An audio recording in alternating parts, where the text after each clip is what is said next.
सबको नमस्कार। आज हम लोग एक विशेष उद्देश्य के लिए अपने बहुत ही आदमी डॉक्टर उमानाथ दुबे जी के साथ हैं और आप संस्कृत के आचार्य और एक डिग्री कॉलेज के प्राचार्य हैं और संस्कृत से में इन्होंने पीएचडी किया है वेदों पर। वेदों में विश्व विषय था आपका और संस्कृत के मूर्धन्य विद्वान हैं। आगे बढ़ने से पहले हम बता दें कि इस चैनल को सब्सक्राइब करें और दोस्तों को अधिक से अधिक शेयर करें ताकि आप ज्ञान के प्रसार में सहयोग कर सकें। तो आपसे हम चर्चा करते हैं कि संस्कृत भाषा और संस्कृत साहित्य जो बहुत विशाल है, इसका क्या महत्व है। और आपको जो दर्शक हैं उनको बता दूं कि भारतीय संस्कृत बहुत प्राचीन है, तो संस्कृत भाषा भी बहुत प्राचीन है। और पहली चीज़ तो आपके ज्ञानवर्धन के लिए बहुत ज़रूरी है कि आप संस्कृत के विषय में जानें। दूसरा है कि कोई भी निबंध आएगा जो कॉम्पिटिटिव एग्जाम्स में, जो हमारे इस तरह के दर्शक हैं उनके लिए बहुत ही महत्वपूर्ण है। और जो हमारे सामान्य दर्शक हैं उनको तो संस्कृत का महत्व आना ही चाहिए भारतवासियों को। तो इसलिए हम इस विषय को ले रहे हैं। तो हम डॉक्टर साहब से जानेंगे कि संस्कृत भाषा का क्या महत्व है। सबसे पहले मनुष्य मूक था, उसके पास कोई भाषा या साहित्य नहीं था। सृष्टि के उषा काल में वो इशारों के माध्यम से अपने भावनाओं की अभिव्यक्ति करता था। सबसे पहले जब परमात्मा ने, परब्रह्म ने, सृष्टु ने, रचनाकार ने, आनंद का सच्चिदानंद ने, अखिल ब्रह्मांड नियामक ने जब देखा कि मनुष्य इतना सुघर, इतना सरस, इतना सलोना, इतना समरस, इतना समर्थ है, फिर भी इसको न तो भाषा का ज्ञान है न साहित्य का ज्ञान है, और ज्ञान के अभाव में वो अपने भावनाओं की अभिव्यक्ति नहीं कर पा रहा है।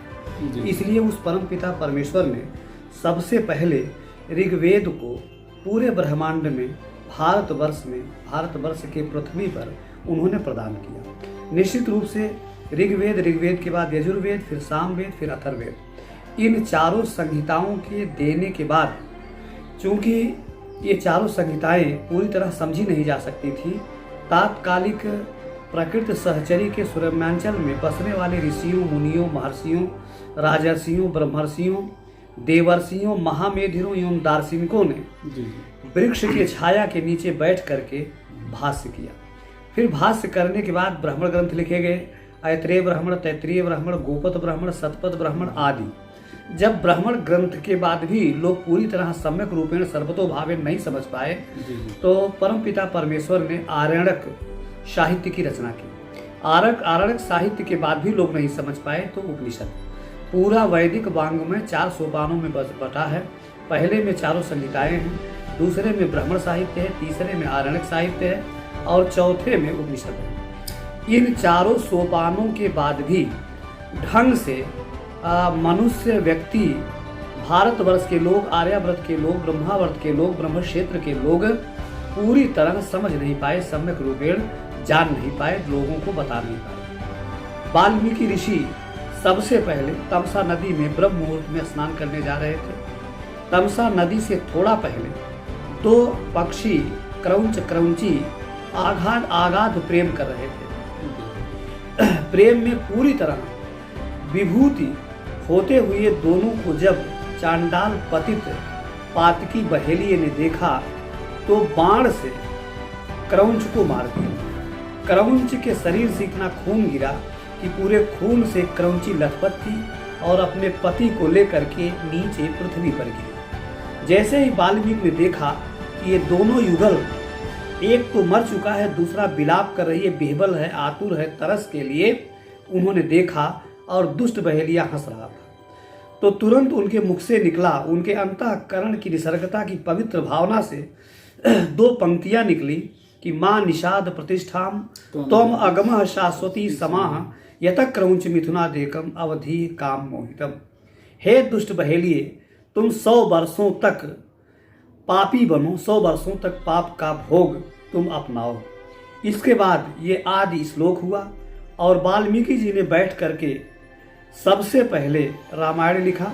नारद के कहने पर और ब्रह्मा जी के आज्ञा से वाल्मीकि जी ने वाल्मीकि रामायण लिखा। आदि कवि महर्षि वाल्मीकि हुए और आदि महाकाव्य, वंद्य महाकाव्य, विश्व वंद्य महाकाव्य रामायण हुआ। यद्यप कुछ विद्वानों में मतभेद है, कुछ विद्वान कहते हैं कि सबसे पहले व्यास जी ने महाभारत लिखा। इस समय भी महाभारत में 1 लाख श्लोक हैं, लेकिन समीक्षा करने के बाद सारे विद्वानों ने तय किया कि आदि महाकवि वाल्मीकि जी हैं और आदि काव्य वाल्मीकि रामायण है। इसके बाद महाभारत के नजारे कितने, जैसे शकुंतलोपाख्यानम, नलोपाख्यानम आदि न जाने कितने आख्यान लेकर के भारतवर्ष के संस्कृत कवियों ने बहुत बहुत रचनाएं की, नए ग्रंथ लिखे। जैसे नल दमयंती कथा लिखी गई, अभिज्ञान शाकुंतलम, कविता कामनी विलास महाकवि कालिदास ने लिखा। और निश्चित रूप से 2000 वर्ष में कालिदास जैसा कोई समरस, कोई विद्वान, कोई सरस कवि नहीं है। जिन्होंने जो भी लिखा है वो पूरी तरह से आख्यानों के आधार पर लिखा है। जैसे अभिज्ञान शाकुंतलम, मालविकाग्निमित्रम, विक्रमो अर्षीयम, 3 उन्होंने विश्ववंद्य नाट्य रत्न लिखा। और कुमार संभव रघुवंश 2 महाकाव्य लिखा और 2 खंड काव्य लिखा, मेघदूत, ऋतुसंहार। 7 ग्रंथों की उन्होंने रचना किया। जबकि इनसे बड़े विद्वान कठिन काव्य के प्रेत महाकवि भारू कहा जाते हैं, जिन्होंने नैषधीय चरितम और किरातार्जुनीयम लिखा। किरातार्जुनीयम का पहला श्लोक ही इतना कठिन लिखा कि श्रिया कूड़ा मधिपश्य पालिनीम प्रजा से वित्तुम यमंग वेदतुम सावर्णलिंगी विदितः समाजो युधिष्ठिरम द्वैत बने बने चरा कृत प्रणामस्य मही मही भुजे आदि बहुत सारे श्लोक उन्होंने लिखे। ये भी महाभारत से ही है। हाँ, और कथा ये कथा भी महाभारत से ही लिया गया, महाभारत के आख्यान से ही है। और मेरे समझ से ये संस्कृत साहित्य का इतना प्रचार हुआ, इसमें बहुत सारे महाकवियों ने काव्य लिखे। काव्य के बाद कुछ ऋषियों मुनियों ने स्मृतियाँ लिखी, बहुत बड़े बड़े खंड काव्य लिखे गए। और निश्चित रूप से पूरे विश्व का ये पहला देववाणी संस्कृत है जिससे लोगों को ज्ञान हुआ, लोग समझे। और निश्चित रूप से संस्कृत को अगर किसी ने नहीं पढ़ा है, संस्कृत का किसी ने आचरण नहीं किया है, संस्कृत से अनुप्राणित होकर के किसी ने कुछ जाना नहीं है, तो मेरे समझ से उसने किसी भी साहित्य का, किसी भी भाषा का उसे कोई ज्ञान नहीं है। क्योंकि अंग्रेजी या जितनी भाषाएं हैं, जितने साहित्य हैं, ये सब बहुत बात के हैं। और अगर 2000 वर्ष पहले कालिदास थे और मैकडॉनल्ड, मैक्समूलर और कीथ ने बड़ा स्पष्ट लिखा है, श्रीमद् भगवद गीता को लिखे कम से कम 5200 वर्ष हो गए। तो अगर कीथ के ये वाक्य हैं तो निश्चित रूप से गीता भी कितना पहले का है, और महाभारत कितना पहले कहा होगा, वाल्मीकि रामायण कितना पहले का रहा होगा। तब से हम सारे लोग संस्कारवान हुए। समस्या इस बात की, लोग इस बात का ज्ञान ही नहीं है। जो हमारे दूसरे धर्मों के अनुयायी हैं, दूसरे लोग हैं, वो अपने अपने को बड़ा महान मान रहे हैं। और जो ये सबसे प्राचीन चीज़ें जो पूरी मानवता के लिए लिखे गए हैं, इसका लोगों को ज्ञान नहीं है। तो सबसे बड़ी समस्या हमारे पास ये है कि हम लोगों को, उन लोगों को जना नहीं पा रहे हैं, उन तक अपनी बात नहीं पहुंचा पा रहे हैं कि नहीं भैया, जो आप ये सबसे अपना मान रहे हो कि हमारा परम आदर्श है, उससे भी बड़ा आदर्श आपके पूरे मानवता का आदर्श आपके सम्मुख जो बहुत पहले ही लिखा जाता है। और मेरे समझ से उनको तो हम नहीं मना पा रहे हैं। जो हमारे जो सनातन धर्मावलंबी हिंदू हैं, वो भी मेरे समझ से 70% उनको भी संस्कृत का ढंग का ज्ञान नहीं है, वो नहीं समझ पा रहे हैं। क्योंकि जैसे रामायण में वाल्मीकि जी ने लिखा कि मर्यादा पुरुषोत्तम, मर्यादा का मतलब हुआ कि मर्याम आदते इत मर्यादा, जो लक्ष्मण रेखा के अंदर हो, चहर दीवारी के अंदर हो, वही मर्यादित है। तो इस तरह न जाने कितने शब्दों की व्याख्या संस्कृत साहित्य में की गई है। और मैं बड़ा स्पष्ट कहना चाहता हूँ कि अभिज्ञान शाकुंतल में राजकुमार दुष्यंत, हस्तिनापुर नरेश, चक्रवर्ती नरेश, एक भोली भाली भस्म लगाने वाली, गंगा में नहाने वाली, गंगा के बालू से मंजन करने वाली, जो पहले सारे वृक्षों को सींचती थी, सींचने के बाद पानी पीती थी, ऐसी एक भोली भाली जो पेड़ के छालों को वस्त्र बना के पहनती थी, उसके चरणों के पास दुष्यंत बैठ गए और दुष्यंत ने कहा, किम शीतलई किलम विरोध भी आद्रवतान संचारयाम नल्ली दल ताल विंतई अंके निधाय कर भोर यथा सुखम ते संवाहयाम चरणावत ताम्रो। हे देवी, तुम्हारे पैर को दबाऊं जिससे तुम्हारा थकान दूर हो, या कमलनाल के पंखे से तुम्हें हवा करूं जिससे तुम्हारा पसीना दूर हो। और इतना नहीं, महाकवि कालिदास ने 4थे अंक में बड़ा स्पष्ट लिखा है कि जब ऋषि कर्ण अपनी बिटिया शकुंतला को हस्तिनापुर के लिए विदा करने लगे तो उनके पास कुछ था ही नहीं, पेड़ के छाल के अतिरिक्त कुछ था ही नहीं। वो बेचारे रो रहे थे कि अपनी बिटिया को एक नरेश के यहाँ कल कैसे विदा करेंगे। और रोते हुए रात में 12 बजे जाकर वन देवताओं से उन्होंने कहा कि पातुम न प्रथमम व्यवस्यति जलम ईशुमासु पीतेषु या ना दत्ते प्रियमंड ना विभवताम स्नेहेन या पल्लवम आद्य वह कुसुम प्रसूत समय यस्याः भवतु स्वः सेयम यादि शकुंतला पति गृहाम सर्वैर अनुगता। हे वन देवता, आप सब आज्ञा दीजिए, हमारी बेटी सुबह विदा हो रही है। जो आप लोगों को बिना जल पिलाए जल नहीं पीती थी, उसको आभूषण प्रिय था, लेकिन जब आपके कमल नाल आदि हैं उनको हमारे प्रेम की तोड़ती नहीं थी। जब आप में पुष्प आता था तो उसको मनाती थी। ऐसी शकुंतला हमारे अपने पति के घर जा रही है, आप लोग जाने की आज्ञा दीजिए। ऋषियों मुनियों से हट करके वैदिक जो वन देवता थे, वन देवता ने ला करके रात में रेशम की साड़ी, सारे गहने, आंख में लगाने के लिए काजल, मांग का सिंदूर, पैर में लालती, महावर आदि उन्होंने दे दिया। प्रेमदा अनसुईया 2 सखियां थी जो जानती ही नहीं थी काजल मांग में लगाना चाहिए, काजल आंख में। वो परेशान थी कि सिंदूर को आंख में लगा दे, काजल को मांग में लगा दे, और बाली को नाक में पहना दे, नथुनी को हम कान में पहना देंगे तो गड़बड़ होगा। लेकिन अनसुईया चालाक थी। अनसुईया ने कहा मेरे पास एक संगीत की किताब है जिसमें एक महारानी आभूषण सहित जिसका फोटो है, और उन्होंने निकाला और उस रानी के फोटो को देख करके उन दोनों सखियों ने, दोनों बहनों ने, दोनों सहेलियों ने ऐसा सजा दिया कि लगती थी कि वो विश्व सुंदरी महारानी शकुंतला है।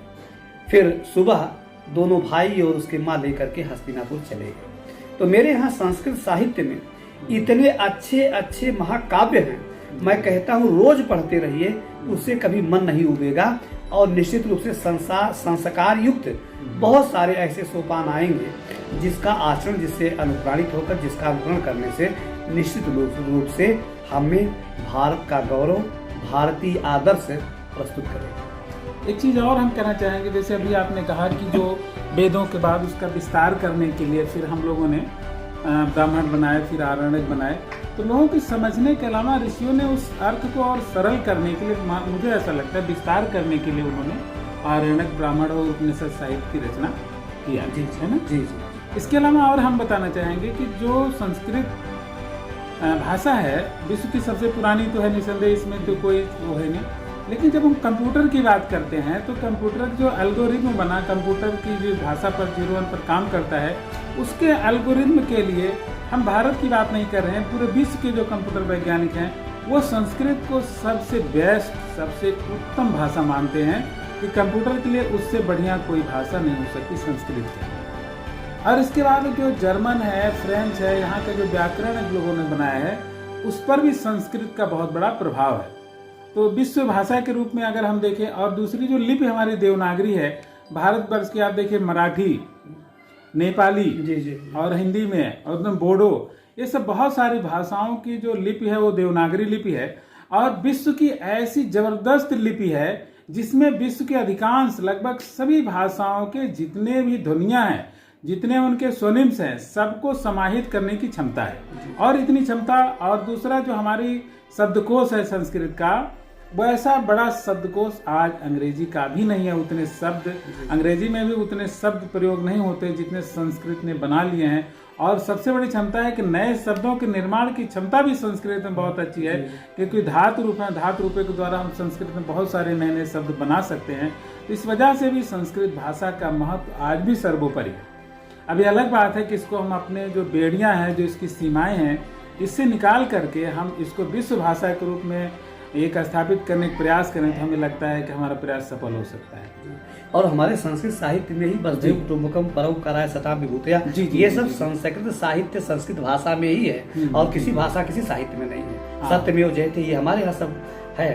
तो जब हमारे यहाँ संस्कृत प्रभावी थी तो निश्चित रूप से भारतवर्ष के विकास के साथ पूरा भारतवर्ष पूरे विश्व के विकास की कल्पना करता था। वसुधैव कुटुम्बकम, पूरे वसुधा को, पूरे पृथ्वी को अपना कुटुंब अपना मानते, ये निश्चित रूप से ये संस्कार हमारे यहाँ था। और महाराज सत्यवादी हरिश्चंद्र, महाराज रघु, इन लोगों को अगर पढ़ा जाए, देखा जाए तो लगता है कि महाराज हरिश्चंद्र ने अपनी महारानी तारा और अपने एकमात्र बेटे रोहित दोनों को बाजार में खड़ा करके नीलाम कर दिया, मात्र दान। उदात्त इनका चरित्र था।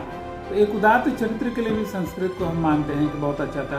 और महाराजा पृथु का भी हम नाम लेंगे, जिनके नाम से पृथ्वी जिसको हम कहते हैं, उन्होंने पूरी पृथ्वी को समतल करने का जो श्रेय है महाराजा पृथु को है। भागीरथी जैसे लोग हैं, ये तो मतलब प्राचीन पुरुषों की गणना हो गई, लेकिन फिलहाल जो संस्कृत साहित्य के द्वारा ही हम इनके बारे में जान पाते हैं।